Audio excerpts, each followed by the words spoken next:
How big? IPC big enough. As 2.2 comes to a close, Boothill is here to do insane nuclear amounts of freedom damage with his incredible break scaling, pairing up with super break harmony MC Rame as well as Gallagher. Be prepared to see some absolutely mind-boggling damage. Oh my god! Fair and square. Waiting in line for a bullet? Don't worry. This one's on me. Hey guys, MrPokke here, back with another video, and today we are gonna be doing a CN unit analysis for Boothill, right? The first ever 5-star super break, insane break unit that's come to honkaistarrail. And without further ado, let's get into today's content. Subscribe!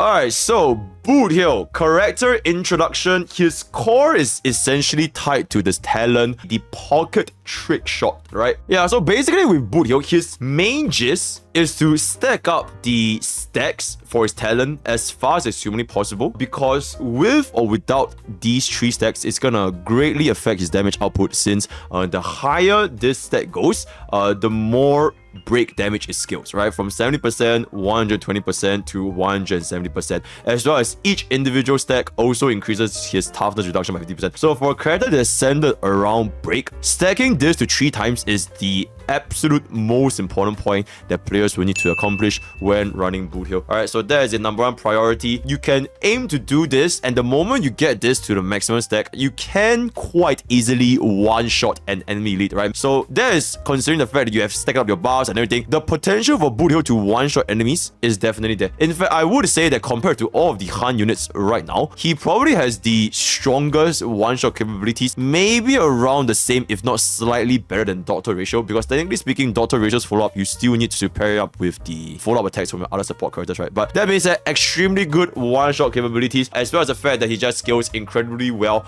But how do we get these stacks, right? So that is going to be taking a look at his skill, where you basically log on into a target, mark them with this 30% vulnerability buff, while it takes a little bit more increased damage, and you have to either break the target or kill the target, right? Either of this will grant him 1 stack. Note that this 30% additional damage is going to be the vulnerability, so it's going to be a separate damage multiplier, and therefore it is going to be affecting his damage by quite a bit. Not to mention, it also scales with break damage. I've said it a lot of time, as well as the previous pre-release analysis. The break damage, it only scales with defense break, rest shred, and vulnerability. Aside from your break effects, as well as your levels, attack buffs, damage buffs, crit buffs, they do not scale with break, right? So vulnerability is one of the few things that can actually affect break damage, and therefore this is going to be quite important for us. So if you were to break and kill the target, you get a stack. But if you were to do them both at the same time, you also gain 2 stacks. Or if your allies break the target, you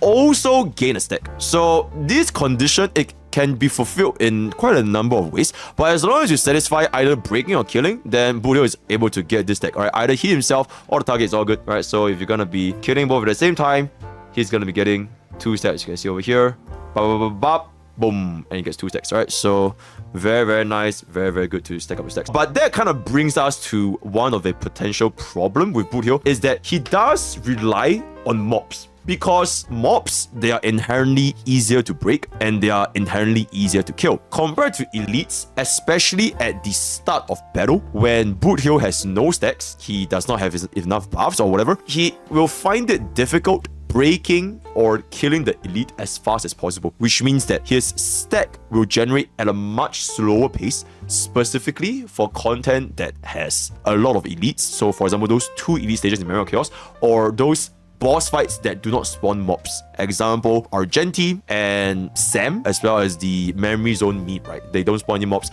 So yeah, there is one thing to consider. If Boothill does not grunt his stack fast enough, then his damage falls off quite drastically. And one of the easiest ways for Boothill to bring this stack up is to be pinning him in an environment where there's a lot of mobs for him to get rid of in order to stack up this as fast as humanly possible.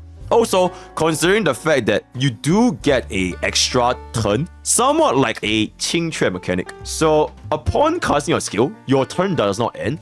So if you were to cast a buff in this specific turn, the buff lasts for one more turn. So for example, if you were to cast Bronya's ultimate after Boothill casts his skill, he'll be in this like pseudo resurgence-ish state, and the buff for Bronya's ultimate will last one additional turn, right? So just a little trick to keep in mind, especially if you're going to be using Bronya with Boothill. So when it comes to how his skill and talent function with one another, with a singular skill, at most you let go of 2 enhanced basic attacks. TLDR. Most situations, the target that you have selected, they would either be broken or dead within these 2 enhanced basic attacks. That has not changed, especially when you factor in Boothill's ultimate to deal even more tough damage. There has been very little scenarios where Boothill cannot break or kill the target within these 2 turns. Okay, so speaking about Boothill's talent, like I mentioned at the start, very good. Stacks up to 150% toughness bar, weakness break efficiency. So it goes from a basic 2 to 3, and then from 3 it goes to 5, all the way to 5, and then if you were to pair it up with Runmei, it's gonna be the highest break efficiency for the entire game, and pretty much the only other unit that can contest with this break efficiency is gonna be our Harmony MC, right? So he has extremely high toughness bar damage from his advanced basic attack. Upon an enemy that is weakness broken, Boothill also releases additional break damage equivalent to his 70, 120, 170% physical break. But keep in mind, this break damage, it is not super break damage. So if you zoom in over here, this additional 11,000, it is not considered as super break, which means if there's anything in the future that helps a character to scale with super break, Boothill would unfortunately not gain these buffs unless you use him for Harmony MC, because this is not considered as super break damage. It is merely an additional instance of break damage, right? It is not super break, it is not super break, it is not super break, right? So keep that into consideration. Boothill's basic attack, a very straightforward 100% base multiplier or 220% base multiplier. Most of the time, you will not feel the impact of not raising basic attack, because majority of Boothill's damage is going to be coming from his break and his talent. His direct damage, like his 智商, which is his crit rate, crit damage, attack percentage damage, it is considered as a very small portion. I'll be explaining the distribution a little bit later on. That being said, sometimes you might face a scenario where your minion, the mobs, they are left with that tiny bit of HP and you couldn't exactly quite get it. So you could consider investing a little bit of points, because for Boothill, he is a hunt unit. And one thing that hunt units are extremely weak against is their inability to deal with a large amount of multiple enemies, especially when they're all at very low health, right? You want them to ideally one-shot the target every single time. So if you are in a situation where the mob has less than like 10% HP and you couldn't kill it, your next turn with Boothill, assuming that you couldn't kill your supports, will waste a significant chunk of damage just to get rid of that 10% HP. So for his kit specifically, since he does not have resurgence like Scylla, he has no real ways to deal with mobs. Investing in some points on his base attack might be pretty good just for the extra comfort if you're not able to one-shot that mob. So yeah. Going on to Boothill's ultimate. Does Devil's Sunset Rodeo. Physical weakness for 2 turns, 400% attack multiplier, and delays action by 40%, right? 40% action value delay. Generally speaking, multiplier-wise, it's honestly pretty good. 400% multiplier is honestly a pretty good amount. And considering the fact that we also get a little bit of crit rate, a little bit of crit damage all over the place, this ultimate's direct damage can be pretty decent, especially when you pair up with your Runmei buffs and all that kind of stuff, your Bronya crit rate, crit damage, your Bronya crit damage buffs. The ultimate damage is quite considerable, so if you guys want to invest in the points here, then feel free to do so. But there is one point that you guys should take note of, is that this physical weakness implant, it does not implant physical res down. So if you guys remember Silver Wolf's weakness implant, upon implanting a weakness, Silver Wolf will also mark the corresponding elemental res down. Right, so if you mark a fire weakness, you'll mark a fire rest down, right? Or whatever it is. But Boothill's ultimate does not have this. So the enemy that does not have physical weakness, upon receiving physical weakness, they will still be inherently either 20% physical rest or 40% physical rest, depending on the enemy you're facing, right? So keep that into considerations when you're expecting nuclear damage with Boothill's ultimate. Generally speaking, when you use Boothill's ultimate, you typically want to use it as a way to just delay the action value and apply a significant chunk of toughness bar damage, or implanting the physical weakness for you to use your enhanced attack to attack. So because Boothill, he will deal no damage if he is not breaking the target. So this ultimate you usually want to lead in by applying physical weakness so that your enhanced attacks will also deal toughness bar damage. Ultimate first, enhanced attack afterwards. If you're in a scenario where there are two elites, if one of the enemy elite does not have physical weakness, it would be ideal to implant that as soon as possible, and then you get rid of the other enemy with an enhanced attack first, assuming that they do have physical weakness, right? Because you kind of have to distribute it a little bit, right? He's not very good with juggling with two elites at the same time, and they both need to be weak to physical, otherwise he'll just not do damage. So keep that into your consideration. This is a very, very interesting point about Boothill's kit. His ultimate is a 40% action value delay. And breaking targets in honkaistarrail, it will also lead to a action value delay. Now, there is a potential problem where one of the biggest reasons why physical break is so good is because physical bleed is the highest scaling break damage in the entire game, right? The damage over time is the highest in the entire game, which is why you can even see stuff like break effect Luca with Kafka and Kafka trigger break effect Luca's incredible break damage. But with Boothill, you might face scenarios where using his ultimate causing the 40% action value delay pushes the enemy to the next cycle, and because of this delay, he initially would have received the break damage at the start, but because he is now delayed even further, the break damage will not occur in this specific cycle and it will be delayed to the next one. A little bit like you are backloading your break damage because of the action value delay. So do take that into consideration. It is not to say that this is a fundamentally bad mechanic, because delaying enemies, they'll always give your team a little bit more time to breathe, a little bit more time for Boothill to just slot in more attacks for support to. But because physical break, especially Boothill's physical break, which you are already scaling so much break effect on, this portion of damage might get negatively affected when the enemy gets delayed, and it will only appear in the next cycle, right? So do keep that in mind when using Boothill's ultimate. And if you're going for like 0 cycles, whatever, or 1 cycles, then this might affect your runs a little bit. So yeah. Technique, don't really need to talk about it, right? You pop open the technique. When casting skill for the first time, you apply physical weakness to the ones cast by ultimate, which is basically physical weakness lasting for 2 turns. It is just a little bit of a better way to help Boothill adapt into the enemies with different weaknesses, especially when Boothill does not have his ultimate up, right? So it is just a way for us to be a little bit more versatile, especially against enemies that are not weak to physical. Once you get Boothill's ultimate back up, then you can apply physical weakness over again, but this is just to basically get his gears going, right? This gets his gears going. Going for his traces, this trace, when it comes to the crit rate and crit damage, fundamentally, it is pretty decent because his ultimate multiplier is pretty high. If you have a 300% break effect, it will translate into 30% crit rate and 150% crit damage. From a substat perspective, this is really good because it is an incredible amount of crit value. But from a damage perspective, it does not mean that you should be building Boothill with crit ratios, because the damage coming from him is still fundamentally tied to break effect, right? So overall, the substats that you should be going for, it should be still focused on break effect and speed to optimize Boothill's damage numbers. The additional crit rate and crit damage, it helps his ultimate and base attack skill a little bit more, just to do that little bit more, but priority will still be break effect, right? So this is just like a little bit of a good to have. So the second trace, not really that impactful, it's just to make him a little bit tankier, so when you are in standoff, when the enemy hits you, you receive less damage, right? So just to make him a little bit tankier. But overall, if you are gonna be doing proper team building with your supports and your sustains, with or without this trace, it honestly doesn't matter that much, because you're a DPS. It doesn't matter if you receive less damage, just don't die, just heal better, just sustain better, right? So honestly, this trace is not that impactful. Maybe it will save your Boothill from dying from that 10 HP, but generally most of the time it will not contribute to his damage whatsoever. And then for his A6 point blank, regenerates 10 energy and triggers when gaining Pokke trick shot exceeds the maximum count. This is gonna be one of the main ways that Boothill regenerates so much energy and can maintain, like I mentioned in the pre-release analysis, to do a 2-turn ultimate quite consistently. Alright, so because of this talent, you can quite consistently get a 2-turn ultimate. So 3-turn ultimate is pretty much guaranteed, and most of the time you can also run a 2-turn ultimate. So just to help his energy regeneration, this is without running an energy regeneration route on Boothill. So yep, pretty good trace. Other than that, his minor trace is going to be 37% break effect, attack, and HP.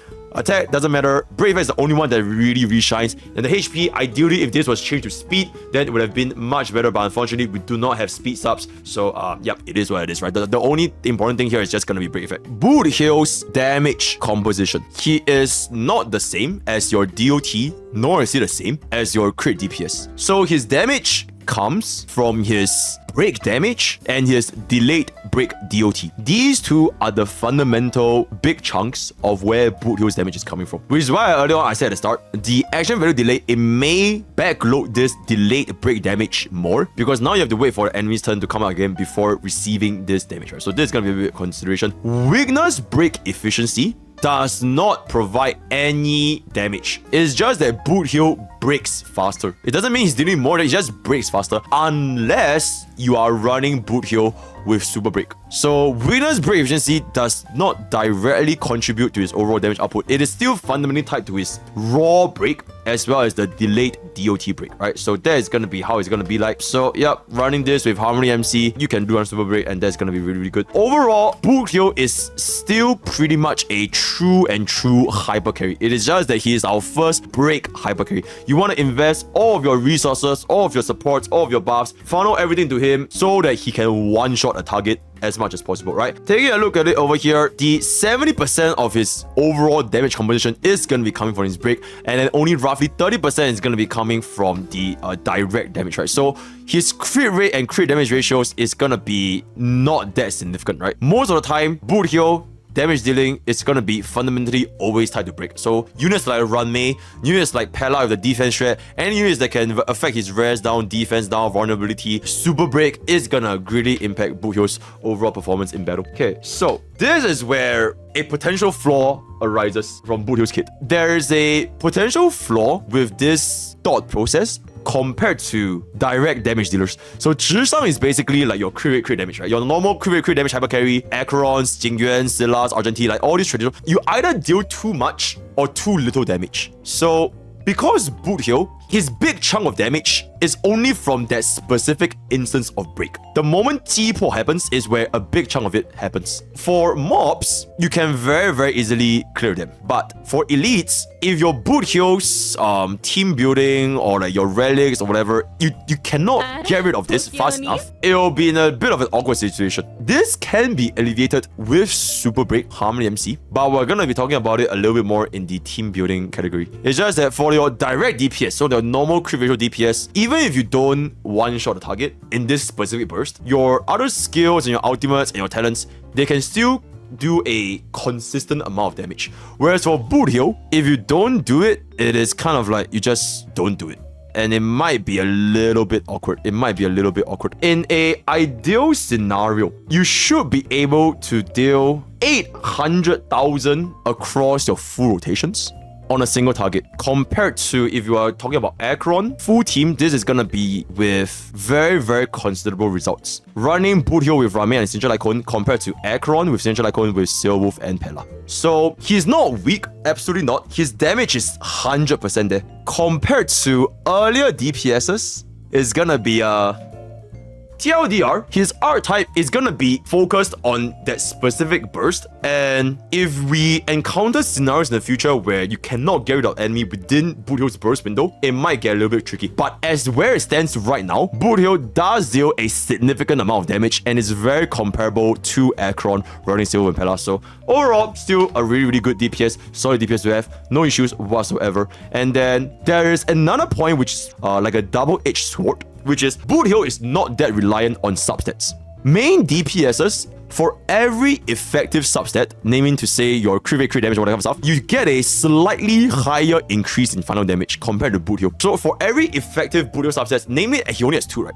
Break effect or speed. It is less than 1.4% of his total damage increase. So his floor is very high, but his ceiling is very low. So like the difference between a god tier Boothill with the perfect 300,000% break effect with like a Boothill with just the main stats and a little bit of substats here and there, the difference is not that big. Especially once you factor in your supports like your Runmei, the difference becomes very negligible. So his ceiling might not be as high compared to a crit DPS. Okay, they made an example with Jingyuan here. This is just a meme, right?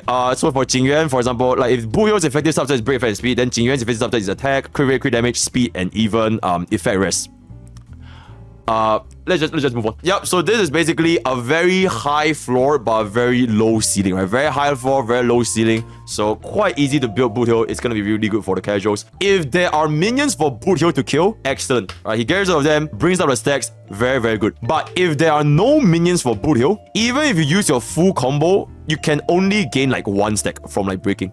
And then by the time you get your full 3 stacks, your other units probably would have killed him already. So Boothill generally scales quite poorly, especially if you're against enemies that are like Sam.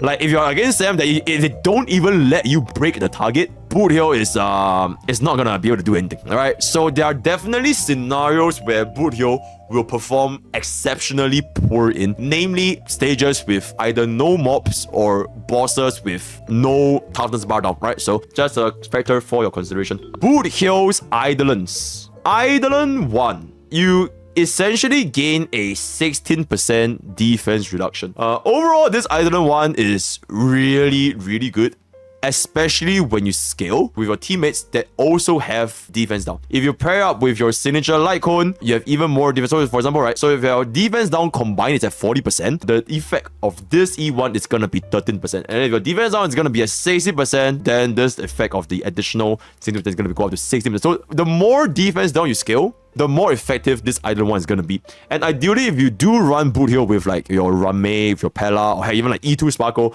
then this is going to be a pretty good one. Just be aware to not exceed the defense reduction cap, because it only gets out at 100%. Overall, still prioritize his signature weapon over his Eidolon 1. Eidolon 2, when in standoff, recovers 1 skill point, increased break effect by 30%, lasting for 2 turns. Can also trigger this effect when gaining pocket trick shot stack that exceeds the max limit. So this translates to us being a little bit more skill point friendly, and it pairs exceptionally well with Bronya, because Bronya, she does face quite a significant amount of skill point issues, especially if you do not have her E1 or her S1. So getting Boothill's E2 can make this team comp work very, very fluidly compared to without this E2, right? So just fixes a lot of his skill point distribution issue. Also, this additional skill point, it can be used by other units, right? So it can even be used by your Pella or whatever. You just basically gain a little bit more economy. So just quite comfortable. E4. This is pretty much gonna be make this vulnerable go up even higher. So instead of 30%, it's gonna be 42% vulnerability. So it's actually really, really good. And the increased damage is also at 12%. Doesn't really matter that much, because at the end of the day, survivability shouldn't be like the biggest impact, because he should survive if you do proper team building. But the additional 12% vulnerability is honestly pretty good. So overall, quite nice. E5, don't need to talk about it. E6. E6. Okay, this E6 is a bit weird. If you are only against a single target, okay, you still deal additional break damage, right? Compared to 40% of the original multiplier. So it's basically increasing your break multiplier by 40%.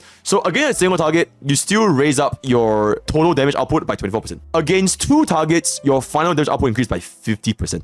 Against 3 targets, it increases by 76% because of the adjacent scaling, right? Because if you have adjacent scaling, you deal more damage. So it makes Boothill kind of like a destruction unit the moment you unlock E6. But there's one catch, which is the mark from your skill, your standoff, as well as your E4's additional vulnerability. They do not spread to adjacent units, because your adjacent units are not marked. Only your main targets are marked. So it is a little bit unfortunate that Boothill's E4 and Boothill's skill will not scale into the adjacent targets, which means overall, you're still gonna be focusing on the main target first, because that's gonna be where you're gonna lock down and then focus on the target one by one, right? A little bit of a unfortunate situation that the E4 and the E6 didn't really scale, unlike Acheron, which actually scales, right? So that's gonna be that. So in reality, honestly, it's not that impactful of an E6 compared to a lot of the other E6s we have. So it is what it is. Okay, it basically turns into Hunt to Destruction. Perfectly summed up, right? Talking about his relic sets and light cones, and then we'll talk about the team cons last, right? So relic set, 4-piece quantum, best in slot, because defense shred is one of the only things that we can actually help us scale with our break damage. So quantum 4-piece with the right break effect subsets is gonna be definitely the best. If you have farmed Echoes of War, you can honestly just run your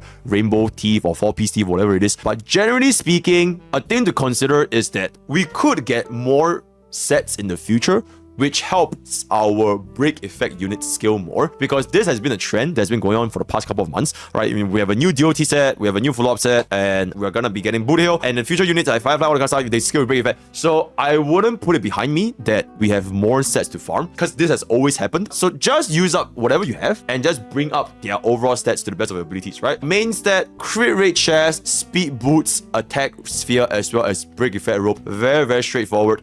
You can run attack sphere if you don't really care about the crit damage, but I think crit rate just overall buffs him up a little bit higher, right? For your substats, pretty much the only substats you want to care about is going to be break effect and speed, because majority of his damage does not come from his crit, right? If you care about his crit, the increment is only 0.25% per substat, whereas your break effect and speed subset, they are increments of 1.4%. This is final damage output, right? So overall, for your subset recommendation, it is still highly recommended to go for break effect and speed. One point to note for your quantum 4 piece before we move on from the relics is that if we were to hit a cap, so if you are to run a Pelas 42% defense down with a Residual 60%, as well as a Boothill Signature Lycon 20% and a E1 Rami, you will hit 98% defense down. So if you're already running this setup, then effectively Quantum 4 piece is completely useless, because defense down cannot go beyond 100%, right? So keep that into consideration. Then jumping into Signature Light Cone is definitely gonna be the best in slot. Defense down, break effect, additional speed, everything you could ask for. Signature Light Cone is definitely gonna be the best in slot. And yeah, if we were to talk about the comparison between either Light Cones, there are only 2 Light Cones in the game that helps Boothill by any amount, which is this Yanqing 4-star light cone from the Memory of Chaos shop, as well as this 3-star light cone that gives you additional 80% speed upon a kill, right? And compared to Signature Light Cone, it is still a 25% and 27% final damage drop off. So it is quite considerable damage drop off. Every other Signature Light Cone, it is not that great. And even for these two, the effects are not very stable. So if you run swap play, it's like 70%. Most of the stuff, you can just give Boothill whatever Lycon you want, just for the base stats. Because none of the other Han Lycons we have break effect, or like speed, or a defense down, right? Daughter ratio is for follow-up, so it's completely useless. So just give Boothill whatever you have if you do not run Signature Lycon, because his damage is just gonna fall off either way, right? For our final section, it's gonna be Boothill's teammates. Essentially focusing on 3 things: weakness, break efficiency, break effect, as well as some base damage. And the one that ticks all these criteria is gonna be Runmei. She has res down, she has damage percentage, she has weakness, break efficiency, she has break effect, right? So if you run a Signature Lycon, it's also another additional skill point. If you run her E1, it's another defense down, right? So overall, Runmei is definitely, without a shadow of a doubt, Boothill's best in slot. Pretty much as everything he could ever ask for. No questions asked. Just run Runmei. Excellent, right? So glad. Insane. This changes everything. Harmony MC. Super Break. Don't really think we need much introduction, right? Super Break is gonna be performing exceptionally well because Boothill inherently has a very, very, very high toughness bar efficiency damage from his enhanced basic attack, especially when you log onto the skill. And Super Break scales with weakness break efficiency, so allowing us to slot in Harmony MC fixes a potential problem, which is if Boothill breaks the target and if the target doesn't die, his damage does drop off considerably unless you run him with Super Break, right? So for the Super Break team comp, you are gonna be running Harmony MC, Runmei, Gallagher. Boothill is the current strongest pilot for Super Break because of his ridiculous break damage, break efficiency. Harmony MC runs Dungeon Zans, Runmei can run Cloggers and Dungeon Zans. This is assuming you do not have Runmei's Signature Lycon. Then Gallagher is just gonna be there, provide a little bit more healing, energy generation rope, more ultimate, more break damage, just to break them as fast as possible so that our entire team can deal significant Super Break damage, right? Runmei is absolutely irreplaceable. No question asked, you really need Runmei for Super Break. If the enemy does have imaginary weakness, then our Harmony MC can also provide additional imaginary toughness bar or even more Super Break damage by herself, right? So it's gonna be really good. If you were to really change out Runmei, you can consider dropping into either Silver Wolf or Pella, but do expect quite a significant performance dip for Runmei in the Super Break team, right? A few pointers to note when running Boothill with Super Break team is that you ideally still want Boothill to be the one breaking. You don't want your Harmony MC to be breaking because physical bleed is our strongest bleed, as well as this 30% additional damage vulnerability. It's gonna affect our physical bleed as well. So ideally, you do want Boothill to be the one breaking, and it might be a bit of a problem because Harmony MC, she does have very high break efficiency herself, right? So try to time out your rotations a little bit better so that Boothill is the one breaking the target. Another point is you ideally also want your supports to go first, so you maybe want to consider giving Ramei and Harmony MC Vonwek just to ensure that they cast their ultimates before Boothill can go ahead and use whatever he is, right? Because without their buffs, then Boothill will be dealing absolutely 0 damage whatsoever. So want to make them a little bit faster. And then number 3, between these two units, one of them should have the 4-piece Watchmaker so that our entire team can get the additional break effect for the overall team-wide buff, right? So one of them should have the 4-piece Watchmaker. Alright, going into the normal break team. So if you are not going to be running Super Break, the options are quite plentiful. It's going to be Runmei plus Bronya / Sparkle / Pella / Sylph. Any one of this will work in a normal comp with Boothill. And this is assuming that your last slot is going to be a sustain, right? So Pella is going to be the best in slot for our commoners, for our relatable players. Very, very easy to get, very, very easy to raise. Defense strat works very well. Sparkle for additional skill points. Bronya works exceptionally well because of the extra turns. And Boothill does want a lot of turns. In fact, arguably, you could say Bronya is even better than Sparkle here because Sparkle technically doesn't give as many turns as Bronya, right? So